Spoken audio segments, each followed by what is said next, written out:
ගෙවී ගිය හෝරා කීපයේ ලෝකයේ වැඩ්ඩිම අවධානයට ලක් වූ පුවත් සිරස්තල මොනවාද මේ global front page. Trump says he did not want to waste meeting after plan for Putin talks shelved. Putin සාකච්ඡා සැලැස්ම අත්හිටුවීමෙන් පසු නාස්තිකාර හමුවීමක් අවශ්‍ය නොවන බව ට්‍රම්ප් පවසයි යනුවෙන් BBC පුවත් වෙබ් අඩවිය වාර්තා කර සිටිනවා. එම පුවත් වෙබ් අඩවිය වැඩිදුරටත් මෙසේ සඳහන් කර තිබෙනවා. ඇමරිකානු ජනපති ඩොනල්ඩ් ට්‍රම්ප් සහ රුසියානු ජනපති ව්ලාඩිමීර් පුටින් අතර හමුව කල් දමයි. ඇමරිකානු ජනපති ඩොනල්ඩ් ට්‍රම්ප් සහ රුසියානු ජනපති ව්ලාඩිමීර් පුටින් අතර කඩිනමින් අනාගතයේදී හමුවීමක් සඳහා කිසිදු සැලසුමක් නොමැති බව දවල මන්දීර නිලධාරියෙක් ප්‍රකාශ කර තිබෙනවා. පසුගිය බ්‍රහස්පතින්දා ට්‍රම්ප් ප්‍රකාශ කර තිබුණේ යුක්‍රේනයේ යුද්ධය සාකච්ඡා කිරීම සඳහා තවත් සති දෙකක් තුළ බුඩාපෙස්ට්හිදී රුසියානු ජනාධිපතිවරයා සමග සාකච්ඡා පවත්වන බවයි. ඇමරිකානු රාජ්‍ය ලේකම් මාකෝ රූබියෝ සහ රුසියානු විදේශ අමාත්‍ය සර්ජි ලැවරොයි අතර සූදානම් කිරීමේ රැස්වීමක් මෙම සතියේ පැවැත්වීමට නියමිතව තිබුණි. එහෙත් ඔවුන් අතර ඵලදායී දුරකථන සංවාදයක් පැවති හේයින් රැස්වීමක් තවදුරට අවශ්‍ය නොවන බව දවල මන්දිරය පවසා ඇත. සාකච්ඡා අත්හිටුවීමට හේතුව පිළිබඳව දවල මන්දිරය වැඩිදුර තොරතුරු අනාවරණය කළේ නැත.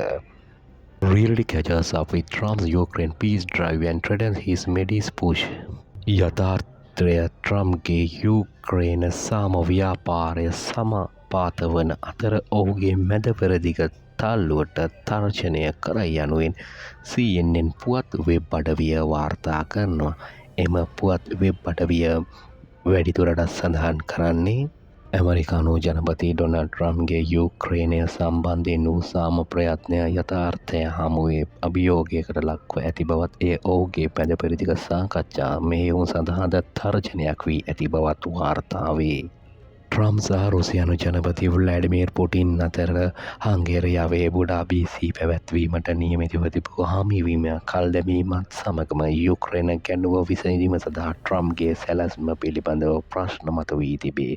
මෙම වර්ධනයන් ඊශ්‍රායලය සහ පලස්තීනය අතර සාමය ඇති කිරීමට මෙන්ම කලාපයේ ස්ථාවරත්වය ගොඩනැගීමට ට්‍රම්ප් පරිපාලනය දරන ප්‍රයත්නයට ද ඍණාත්මක බලපෑමක් එල්ල කළ හැකි බව දේශපාලන විශ්ලේෂකයෝ පෙන්වා දෙති.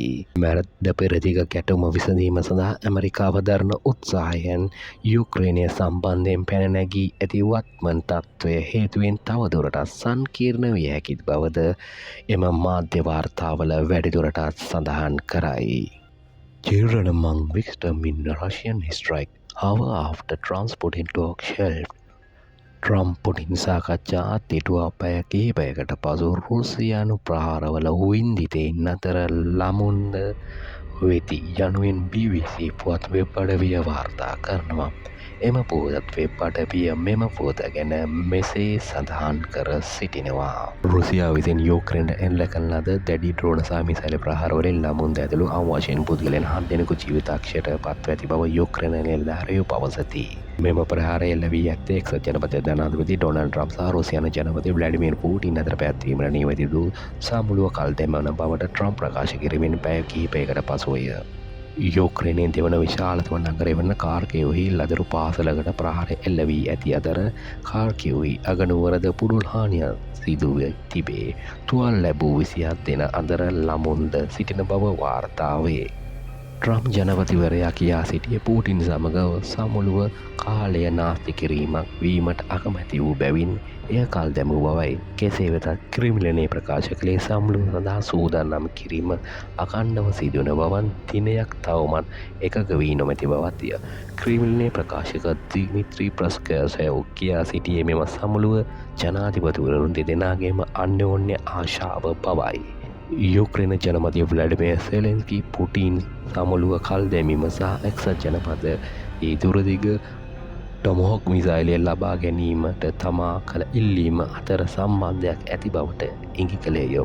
දිගුදිරිය මිසයිලය පිළිබඳව ප්‍රශ්නය අපට යුක්‍රයිනයට ටිකක් ඈතටදී ගිය වහාම රුසියාව රාජතාන්තික භාවය කෙරෙහි ඇති උනන්දුව සංක්‍රියව අඩුවිය යනුවෙන් සෙලන්ස්කි පැවසීය.